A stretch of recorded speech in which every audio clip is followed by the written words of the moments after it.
Setelah perang Iran-Israel berakhir, Presiden AS Donald Trump membuat pernyataan mengejutkan. Ia mendesak Israel untuk mengampuni Benjamin Netanyahu dari kasus korupsinya. Apakah ini solidaritas antar tokoh kontroversial atau bentuk campur tangan asing terhadap hukum Israel? Dalam unggahan di platform Truth Social, Trump menyebut kasus korupsi yang menjerat Netanyahu sebagai perburuan penyihir. Ia mengatakan, persidangan Netanyahu harus dibatalkan segera atau pengampunan diberikan. Trump menggambarkan Netanyahu sebagai Perdana Menteri masa perang yang hebat dan menyebut bahwa Bibi telah berjuang keras melawan musuh lama Israel, Iran, dengan kebencian dan kecintaan luar biasa terhadap Tanah Suci.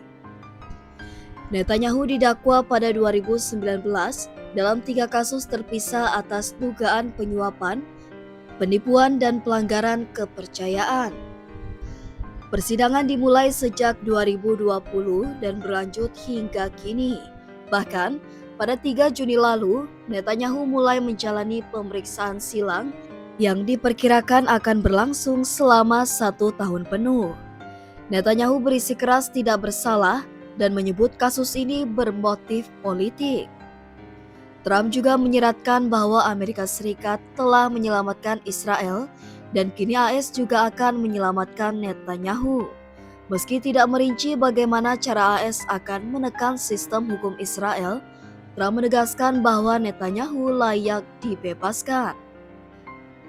Dalam sistem hukum Israel, Presiden Israel Isaac Herzog memiliki kewenangan untuk memberikan pengampunan, namun Herzog menegaskan bahwa sejauh ini tidak ada permintaan resmi untuk pengampunan Netanyahu dan topik itu belum ada di atas meja. Ini memperjelas bahwa secara hukum, Netanyahu masih harus menghadapi proses yang berjalan panjang. Seruan Trump ini menuai pro dan kontra.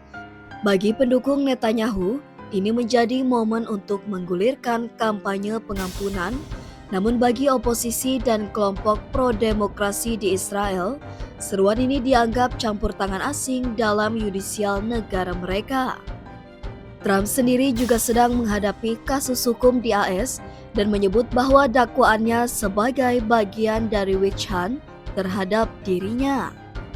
Jadi, apakah ini bentuk empati atau cermin solidaritas antar politisi yang sedang disidang? Trump menyebut Netanyahu sebagai pahlawan besar, tapi apakah Israel akan mengampuni seseorang yang masih dalam proses hukum atas kasus serius?